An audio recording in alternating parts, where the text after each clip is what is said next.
Republic of Nigeria, on behalf of Nigerians, and on behalf of the teeming supporters of football specifically in Nigeria. And Lars Lagerback, on his part, expressed his desire to put in his best to improve the fortunes of the Super Eagles. I'm really looking forward to take this job, and I will do it for 100% all the time so we can have a really enjoyable World Cup in South Africa this year. With the new Super Eagles coach now presented to the Minister of Sports and Chairman National Sports Commission, all is now set for his unveiling tomorrow, which will see him assume duties officially and get down to work. Oshoke Agbavobo, AIT News, Abuja. With just about 100 days before the kickoff of the 2010 World Cup in South Africa, participating countries have stepped up preparations for the world's most glamorous soccer event. Nigeria's coach Lars Lagerback says he will transform the national team ahead of the tournament. AIT's Ebua Omo Osage says the Nigeria football officials must roll into action immediately if any meaningful result must be achieved at the Mundial. South Africa, hosts of the 2010 World Cup, are almost 100% ready with all the stadiums to be used for the tournament, regarded as the greatest football showpiece in the world. All the 32 participating countries except Nigeria have begun serious preparations ahead of the tournament, with international friendlies slated for this Wednesday. Mexico will trade tackles with New Zealand. Spain is up against France. Austria will lock horns with Denmark. The Netherlands squares up against the USA, while Serbia entertains Algeria. I have 3 months to be prepared for this. Now we prepare our own team. That's the most important for the moment. For sure. I think it's going to be a difficult group, but we have to play to our strength and then try and get through. Nigeria's Super Eagles settled for Congo Democratic Republic, while Cameroon, one of the 6 African countries participating at the World Cup in South Africa, plays Italy.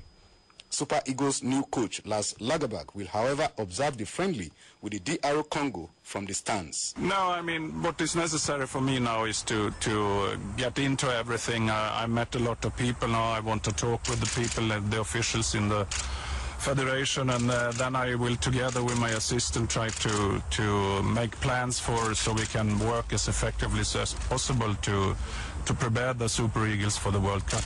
I'm surrounded by good players, physically strong, mentally strong, and with big talent. So I think with the support of our country, on that day we will overcome the pressure and do our best and showcase our talents. The fortunes of the Super Eagles have dwindled in recent years, and the Swede faces a daunting task of transforming the side to a world-class team.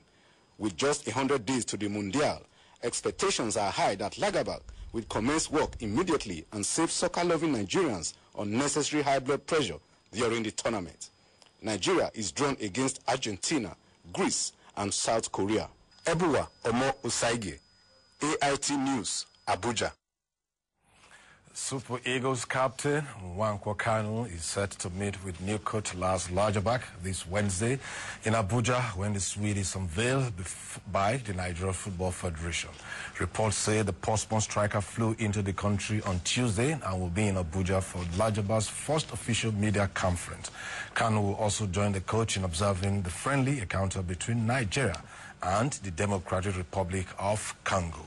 NFF officials confirmed that the ceremony will start at 2 p.m., 2 hours before the friendly, and the event will be aired live on Africa Independent Television, AIT, the NFF's official broadcast partner.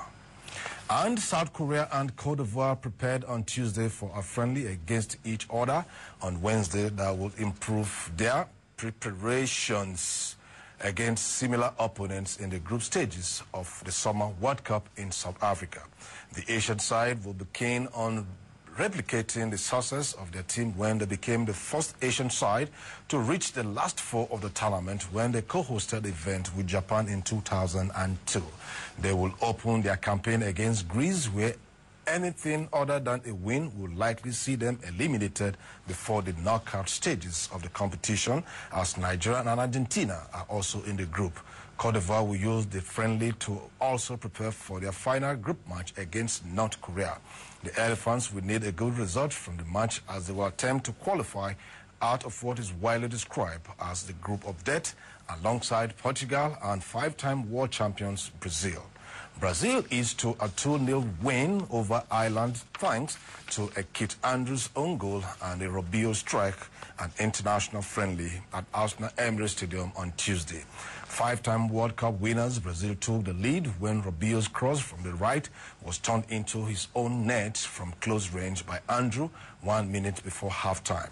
Robinho, who ended an unhappy spell in England with Manchester City by returning home to join former club Santos on loan in January, should have got the second when he was set up by Kaká following another Andrews mistake, but the shot was high and wide off Schizzgivin's goal. But he made amends for the miss on 76 minutes with a neat side-footed finish following a quick pass move involving Kaká and Graffiti.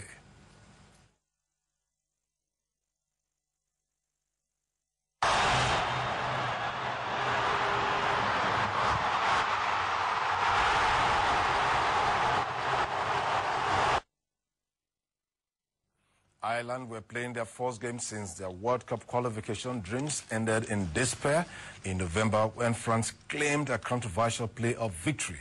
No thanks to Thierry Henry's handball. And finally, boxing superstar Floyd Mayweather Jr. will face WBA welterweight world champion Shane Mosley in a welterweight pay-per-view showdown in Las Vegas on May 1. On Tuesday, the two boxers showed up at a Nokia Theater in New York to promote their upcoming 12-round fight. To their fans' delight and in a sign of things to come, the two men got into a seemingly aggressive face